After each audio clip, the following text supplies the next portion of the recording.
হাই friends, মই চুৰং চেনেলত সম্প্ৰচাৰিত হৈ থকা সূৰুজমুখী ধাৰাবাহিকখনৰ আজিৰ খণ্ডটো চাবলৈ বহুত বেছি ভাল লাগিব, কিয়নো যোৱাটো খণ্ডত পেহীয়েকে ৰত্নৰ কথা গম পায়। পেহীয়েকে শুনক তোৰ কাৰণে ৰত্ন আজি এনেকুৱা হ'ল আৰু তই প্ৰেম প্ৰীতিত ব্যস্ত থাকোঁতে ৰত্নই কি কৰি আছে চাবই সময় নহ'ল।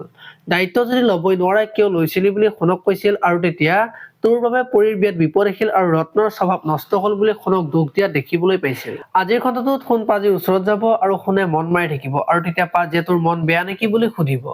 আৰু তেতিয়া শুনে ৰত্নই জুৱা খেলিবৰ কাৰণে বেলেগৰ পৰা পইচা ধাৰলৈ লৈছিল, গেমলিং জুৱা এইবিলাকত ইনভেষ্ট কৰি মোক সহায় কৰিব বিচাৰিছিল, আৰু মই গম পাই তাক চৰ মাৰিলো, আৰু তাৰ কাৰণে পেহী আৰু পুৱতীয়ে মোকে দুখ দিছে আৰু মোৰ কাৰণে বোলে হৈছে। সেইকাৰণে মোৰ বেছি বেয়া লাগিছে বুলি পাজি ক'ব, আৰু তোৰ বিয়াখনৰ কাৰণে এতিয়াও তোক জগৰীয়া বুলি ভাবি আছে বুলি শুনক বুজাই থকা দেখিবলৈ পাব। ইফালকো পুৱতীয়ে আজি পৰীক তহঁতে পেহীক কিমান কিয় বেয়া পোৱা পেহীয়ে ভালৰ কাৰণে কথাবোৰ কয়, কিন্তু তহঁতে পেহী আৰু মোক বেয়া পোৱা এদিন সকলো গম পাবি বুলি পৰীক ক'ব।